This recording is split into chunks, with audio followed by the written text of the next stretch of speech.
Hey guys, let's take a look at simplifying a radical, and we're going to use a perfect square method. So this is a slightly different method than I typically teach, but I see that some of you are having to learn it this way, so I want to give you some practice with that. So let's say that we need to find the square root of 200. Seems like a nice little round number. We see all of these perfect squares here. And you notice like you've got 11 and then 11 squared is 121, right? 12 squared is 144. So the perfect squares are written beside the numbers. So for this, our focus is on the squared side because we're taking a square root. That's where we're starting, is from the part that's already squared.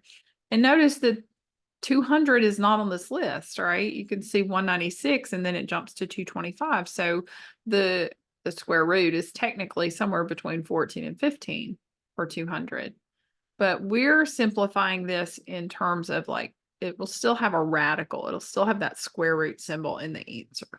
So the way that you want to do this is start with the next smallest number, in this case 196. Now, you're probably recognizing that 200 is not going to divide by 196, but that's what you would look for. 200 divided by 196, 200 divided by 169, 200 divided by, what's the next one? 144, 200 divided by 121, and so on.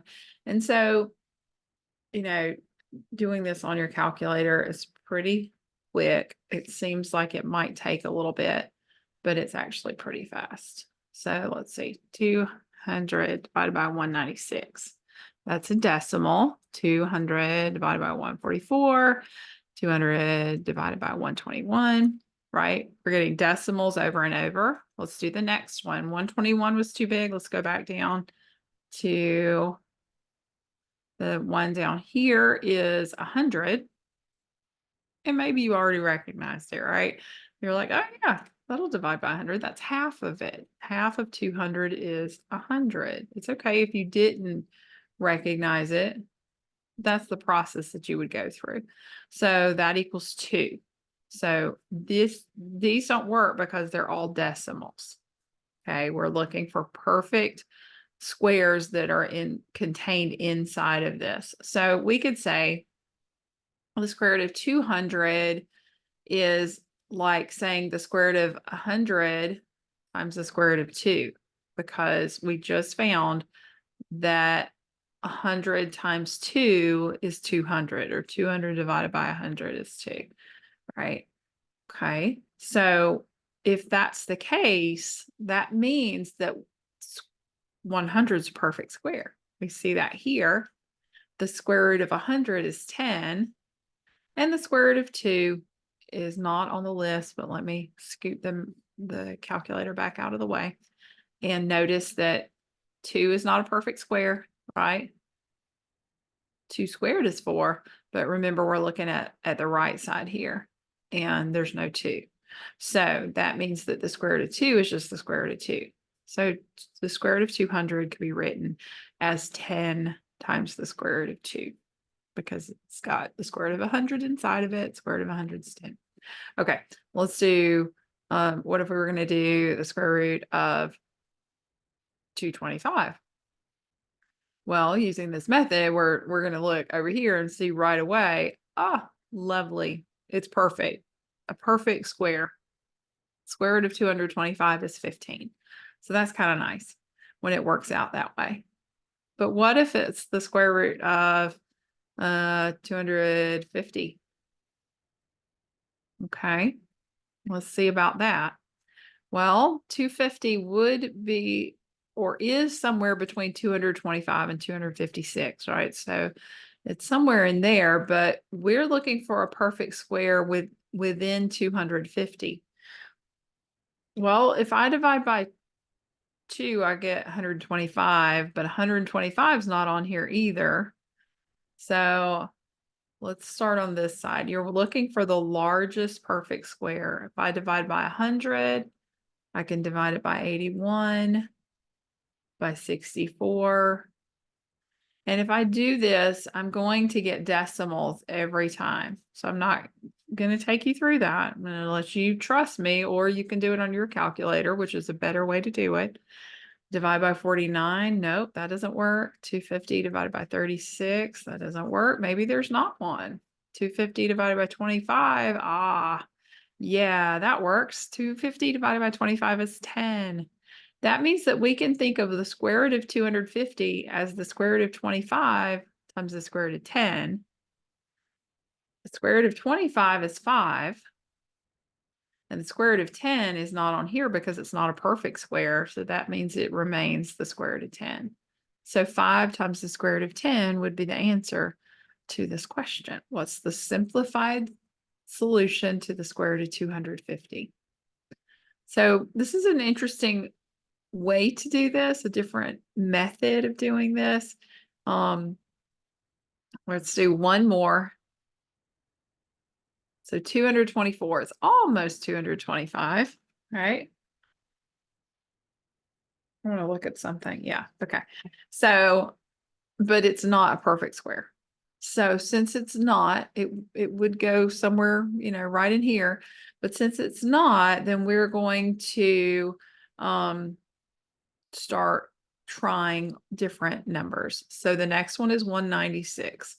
So we start dividing. 224 divided by 196, 169, 144. All right. And then 121, 224 divided by 121. Let me try those. Let me pull the calculator back in. 224 divided by 196. That's a decimal, so that doesn't work. 169. Nope. 144. Nope. 121. No. Okay.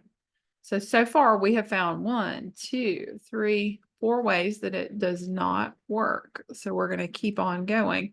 What's the next one back? 100. So let me find my pen. Where's the pen? There we go. Let's divide by 100.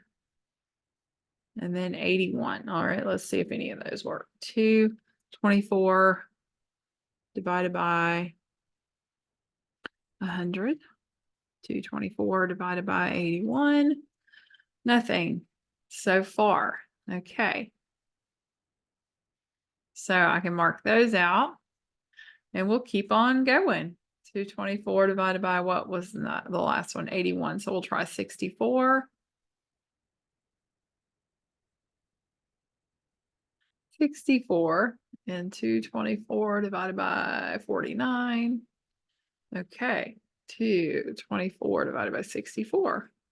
It's a decimal. It's a little cleaner decimal, but still a decimal. Okay, 64 and 49 don't work. So maybe this is already simplified. That is possible. 64 and 49. Next would be 36.